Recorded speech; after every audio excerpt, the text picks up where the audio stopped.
Hi, നമ്മുടെ +1 അക്കൗണ്ടൻസിയിലെ chapter 2 theory basis of accounting ആണ് നമ്മളിവിടെ നോക്കാൻ പോകുന്നത്. അപ്പോൾ നമ്മൾ ഈ ചാപ്റ്ററിൽ കൂടുതലും നമ്മൾ ഉൾപ്പെടുത്തിയിട്ടുള്ളത് വൺ വേർഡ് ക്വസ്റ്റ്യൻസ് ആണ്. കാരണം നമ്മുടെ എക്സാമിന് നമ്മളോട് അധികവും ചോദിക്കാറുള്ളത്, ഈ ചാപ്റ്ററിന് നമ്മളോട് അധികവും ചോദിക്കാറുള്ളത് 1 മാർക്കിൻ്റെ ക്വസ്റ്റ്യൻസ് ആണ്. അതുകൊണ്ട് തന്നെ നമ്മൾ 1 മാർക്കിൻ്റെ ക്വസ്റ്റ്യൻസ് ആണ് കൂടുതൽ ഇതിൽ ഉൾപ്പെടുത്തിയിട്ടുള്ളത്. അപ്പോൾ ഓരോ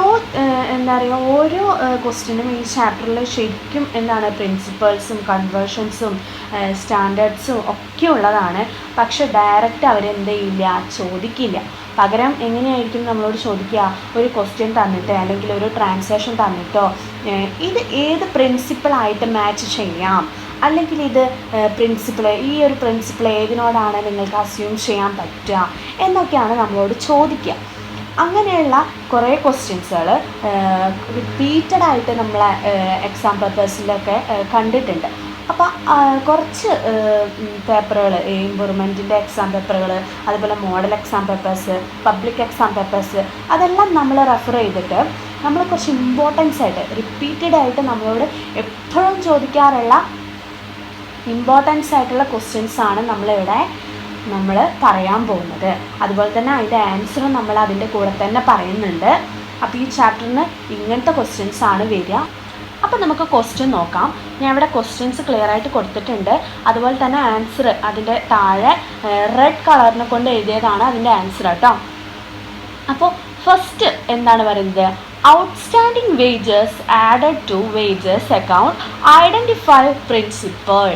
അതായത് ഔട്ട്സ്റ്റാൻഡിങ് വേജസ് നമ്മൾ ബുക്സ് ഓഫ് അക്കൗണ്ടിൽ റെക്കോർഡ് ചെയ്യുമ്പോൾ വേജസ് അക്കൗണ്ടാണ് ആഡ് ചെയ്യുക. ഇത് ഏത് പ്രിൻസിപ്പിൾ പ്രകാരമാണ് എന്നാണ് അവിടെ ചോദിക്കുന്നത്. അപ്പോൾ അത് ഏത് പ്രിൻസിപ്പിൾ പ്രകാരമാണ്? മാച്ചിങ് പ്രിൻസിപ്പിൾ പ്രകാരമാണ് അവിടെ റെക്കോർഡ് ചെയ്യുന്നത്. രണ്ടാമത്തതോ, purchase 10 kg raw material at ₹6,000. അവിടെ എന്താ ചോദിക്കുന്നത്? നമ്മൾ നോക്കുമ്പോൾ നമുക്കിതുപോലത്തെ ഈ എമൗണ്ട് തന്നിട്ടുള്ള മണി വാല്യൂസ് ഒക്കെ തന്നിട്ട് ജസ്റ്റ് ഇങ്ങനെ ഒരു ട്രാൻസാക്ഷൻ തന്നിട്ട് ഐഡൻറ്റിഫൈ പ്രിൻസിപ്പിൾ എന്ന് നമ്മളോട് പറയുകയാണെങ്കിൽ നമ്മൾ എന്താണ് എഴുതുക? അവിടെ നമ്മൾ എഴുതേണ്ടതാണ് മണി മെഷർമെൻ്റ് ആണ് നമ്മൾ എഴുതുക. Third one, if business charge depreciation under return of value method it follow same method പ്രകാരം നമ്മൾ കൊല്ലം ഡിപ്രീസിയേഷൻ ചാർജ് ചെയ്യുന്നു ബിസിനസ്സിൽ. ഇത് ഏത് പ്രിൻസിപ്പിളാണ് എന്നാണ് അവിടെ ചോദിക്കുന്നത്. ഏത് പ്രിൻസിപ്പിളാ? കൺസിസ്റ്റൻസി പ്രകാരമാണ് നമ്മൾ കൊല്ലം ഡിപ്രീസിയേഷൻ ചാർജ് ചെയ്യുന്നത്. As per business entity, concept owner of the business is dash. Business entity concept പ്രകാരം ഓണർ ഓഫ് ദ ബിസിനസ്സിൻ്റെ ഓണർ എന്ന് പറയുന്നത് ആരാണ് അവിടെ വരിക? ആരാണെന്നാണ് ചോദിക്കുന്നത്. അവിടെ ക്രെഡിറ്റർ ആണ് വരിക. അടുത്തത് നമുക്കിവിടെ തന്നിരിക്കുന്നത് എന്താ? കുറച്ച് ഫുൾ ഫോംസുകൾ അതാണ്. അപ്പോൾ നമ്മൾ കുറച്ച് ഫുൾ ഫോം അറിഞ്ഞിരിക്കണം. ഫസ്റ്റ് വൺ GAAP, അതുപോലെ IFRS, ICAI. എന്താണ് GAAP എന്ന് പറഞ്ഞാൽ? ജനറലി ആക്സെപ്റ്റഡ് അക്കൗണ്ടിങ് പ്രിൻസിപ്പിൾ എന്നാണ് പറയുക. അതുപോലെ IFRSO international financial reporting standard. അതുപോലെ ICAI എന്ന് പറഞ്ഞാൽ institute of chartered accounting of India. എന്തായാലും ചോദിക്കാറുള്ള ക്വസ്റ്റ്യൻ ആണ് ഇത്. ഇതൊക്കെ വരുന്നത് തന്നെയാണ് കഴിഞ്ഞ പ്രാവശ്യം എല്ലാ പ്രാവശ്യം എക്സാമിന് റിപ്പീറ്റഡ് ചോദിച്ചിട്ടുള്ള ഇമ്പോർട്ടൻറ്റ് ക്വസ്റ്റ്യൻസ് ആണ് ഇതൊക്കെ. അതാണ് ഇത്രയും ക്ലിയർ ആയിട്ട് നിങ്ങൾക്ക് എഴുതിയിട്ടൊക്കെ തന്നിട്ടുള്ളത് കേട്ടോ. അടുത്ത നമുക്ക് നോക്കാം. Closing stock is valued at dash. Closing stock ഏത് പ്രകാരമായിട്ടാണ് ചെയ്യാമെന്നാണ് ചോദിക്കുന്നത്. എങ്ങനെയാണ്? Cost price or market price which ever is less ആണ് അതിൻ്റെ ആൻസർ. കോസ്റ്റ് പ്രൈസ് അല്ലെങ്കിൽ മാർക്കറ്റ് പ്രൈസ് ഏതാണോ കുറവ് അത് പ്രകാരമാണ് നമ്മൾ എന്ത് ചെയ്യുക? ക്ലോസിംഗ് സ്റ്റോക്ക് വാല്യൂ ചെയ്യുന്നത്. ഓക്കെ, ക്ലിയർ ആണെന്ന് വിചാരിക്കുന്നു. അടുത്തത്, assets are shown at cost less depreciation due to dash. എന്ന് വെച്ചാൽ ഏത് പ്രിൻസിപ്പിൾ പ്രകാരമാണ് നമ്മൾ അസറ്റുകളൊക്കെ നമ്മൾ കോസ്റ്റിൽ നിന്നും ഡിപ്രീസിയേഷൻ കുറച്ചിട്ട് കാണിക്കുന്നത് എന്നാണ് നമ്മളോട് ചോദിക്കുന്നത്. എന്നുവെച്ചാൽ നമ്മുടെ പ്രിൻസിപ്പിൾ പ്രകാരം നമ്മൾ അസറ്റുകളൊക്കെ നമ്മൾ കോസ്റ്റിൽ നിന്ന് ഡിപ്രീസിയേഷൻ കുറച്ച് കാണിക്കുന്നത് ഏത് പ്രിൻസിപ്പിൾ പ്രകാരമാണ് എന്നാണ് അവിടെ ചോദിക്കുന്നത്. അപ്പോൾ അവിടെ എന്താണ്, ഗോയിങ് കൺസേൺ ആണ് നമ്മൾ ആൻസർ ചെയ്യേണ്ടത്. Revenue is generally recognised being held at when dash. ഇതൊരു ഒബ്ജക്റ്റീവ് ടൈപ്പ് ക്വസ്റ്റ്യൻ ആണ്. ഇതിലെന്താ പറയണേ, റവന്യൂ നമുക്ക് ശരിക്കും കിട്ടുക ബിസിനസ്സിന് എന്ത് വരുമ്പോൾ മാത്രമാണ് എന്നാണ് നമ്മളോട് ചോദിക്കുന്നത്. എന്ത് വരുമ്പോൾ മാത്രം, സെയിൽസ് ഈസ് എഫക്റ്റഡ് ആണ് ആൻസർ വരിക. According to which principle frequency changes in accounting policies advise is affected. അതായത് ഇവിടെ പറയുന്നത് എന്താ, ഒരു പ്രിൻസിപ്പിൾ പ്രകാരമാണ് നമ്മൾ ആക്ച്വലി പോളിസീസ് ചേഞ്ച് ആകുമ്പോൾ നമ്മുടെ അക്കൗണ്ടിങ് പോളിസീസ് ബാധിക്കും. അക്കൗണ്ടിങ് പോളിസീസിൽ അത് ബാധിക്കും. ഫ്രീക്വൻ്റ് ആയിട്ട് ചേഞ്ചസ് വരുമ്പോൾ അക്കൗണ്ട് ബുക്സിനെയും പോളിസീസിനെയും ബാധിക്കുന്നത് ഏത് പ്രിൻസിപ്പിൾ പ്രകാരമാണെന്നാണ് നമ്മളോട് ചോദിക്കുന്നത്. ഏത് പ്രിൻസിപ്പിൾ പ്രകാരമാണ്, കൺസിസ്റ്റൻസി പ്രിൻസിപ്പിൾ പ്രകാരമാണ്. Next, excess of assets over liability is dash.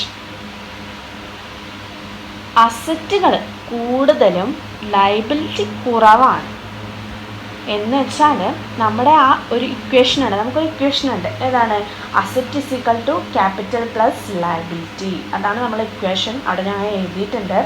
ആ ഇക്വേഷൻ പ്രകാരം വരുന്നൊരു ക്വസ്റ്റ്യൻ ആണിത്. അപ്പോൾ എന്താണ് ആൻസർ, ക്യാപിറ്റൽ എന്നാണ്. അക്കൗണ്ടിങ് സ്റ്റാൻഡേർഡ് 2 എന്താണെന്ന് ചോദിക്കുന്നുണ്ട് നമ്മളടുത്ത്. AS2 എന്ന് നമ്മളോട് ചോദിക്കുന്നുണ്ട്. അതാണ് അക്കൗണ്ടിങ് സ്റ്റാൻഡേർഡ് 2 എന്താണ്. അവിടെ നമ്മൾ കൊടുത്തിട്ടുണ്ട് വാല്യുവേഷൻ ഓഫ് ഇൻവെൻറ്ററി ആണ്. Business will last for a long period. എന്താ അവിടെ പറയണേ, ബിസിനസ്സിന് കുറേ നാളുകൾക്ക് നിലനിൽക്കും എന്ന് പറയുന്ന പ്രിൻസിപ്പിൾ ഏതാണ് നമ്മളോട് ചോദിക്കുന്നത്. ഏതായിരിക്കും, നമ്മുടെ ഗോയിങ് കൺസേൺ ആണ്. അതുപോലെ തന്നെ a firm purchased pen, paper etcetera and include in stationery. അവിടെ എന്താ പറയണേ, ഒരു ഫേം, ഒരു ബിസിനസ് അവിടെ പെന്നും പേപ്പറും അതുപോലെ തന്നെ സ്റ്റേഷനറി ഐറ്റംസും ഒക്കെ വാങ്ങിയിട്ടുണ്ട്. അത് സ്റ്റേഷനറിയിൽ ഇൻക്ലൂഡ് ചെയ്തു. അത് ഏത് പ്രിൻസിപ്പിൾ പ്രകാരമാണ് സ്റ്റേഷനറിയിൽ ഇൻക്ലൂഡ് ചെയ്തിട്ടുള്ളത്, മെറ്റീരിയാലിറ്റി പ്രകാരമാണ്. Accounting standard in India issued by dash. India's account issued ചെയ്യുന്ന ആ ഒരു സ്റ്റാൻഡേർഡ്സിൻ്റെ പേരെന്താണെന്ന് നമ്മളോട് ചോദിക്കുന്നത്. എന്താ, ASB. അതിൻ്റെ ഫുൾ ഫോം എന്താ നമ്മളോട് ചോദിക്കും. ഈ വൺ വേർഡിൽ തന്നെ നമ്മളോട് ഇങ്ങനെയും ചോദിക്കാം. ASB എന്ന് പറഞ്ഞിട്ട് full form accounting standard board എന്നാണ്. ഞാനവിടെ ബ്രാക്കറ്റ്സ് കൊടുത്തിട്ടുണ്ട്, അതടക്കം പഠിക്കണം കേട്ടോ. Which one of the following principle helps to equate assets of a firm with its liabilities. ഇതും നമ്മൾ നേരത്തെ പറഞ്ഞ പോലെ ഒരു ഒബ്ജക്റ്റീവ് ക്വസ്റ്റ്യൻ ആണ്, ഒബ്ജക്റ്റീവ് ടൈപ്പ് ക്വസ്റ്റ്യൻ ആണ്.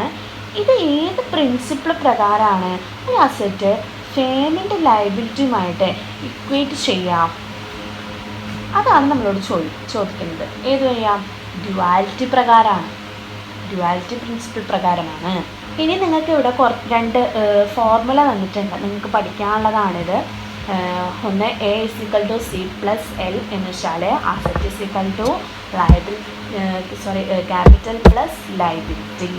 അതുപോലെ തന്നെ C=A-L എന്ന് വെച്ചാൽ ക്യാപിറ്റൽ അസറ്റ് മൈനസ് ലയബിലിറ്റി. ചിലപ്പോൾ ഇത് ഒരു മാർക്കിന് ചോദിക്കാറുള്ള ക്വസ്റ്റ്യൻ ആണ്. അതായത് അസറ്റും തരും, നമുക്ക് ലയബിലിറ്റിയും തരും.